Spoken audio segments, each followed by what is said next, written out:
It was just another ordinary day when I came home early from work.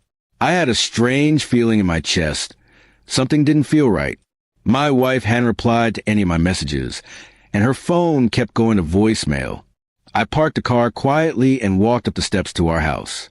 The front door was unlocked, which was unusual. I stepped inside slowly, my heart racing.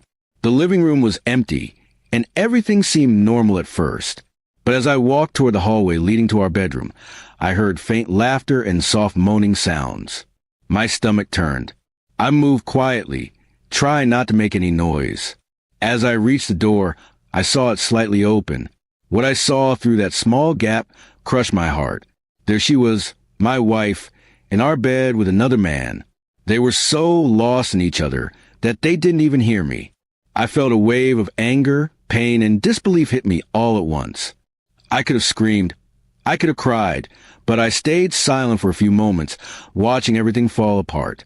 Instead of bursting in right away, I pulled out my phone and started recording. I wanted proof, something that no one could deny. Once I had enough, I pushed the door wide open. They both jumped in shock, completely naked and frozen in fear. My wife screamed my name while the guy reached for his clothes. I didn't yell or fight. I just stood there and said, "You two have 5 minutes to leave my house before I call the police."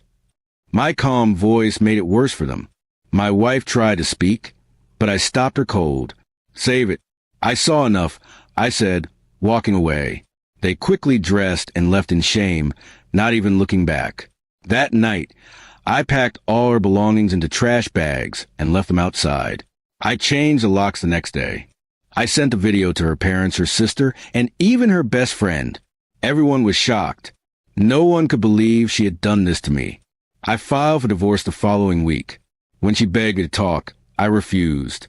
She cried, apologized, and claimed it was a mistake. But I wasn't the same man anymore. She broke something that could never be fixed again. The man she cheated with tried to reach out to, asking me not to ruin his life. I told him the same thing I told her. "You made your choices. Now live with them." I blocked them both and moved on with my life. It wasn't easy at first. The betrayal kept me awake at night. I kept replaying the moment in my head, wondering where I went wrong. But with time, I realized I wasn't the one who failed. She was. I gave her loyalty and love, and she gave me lies. My family and friends stood by me. They reminded me of my worth. Slowly, I started healing. I focused on myself, my work, and my peace. I learned to smile again without faking it.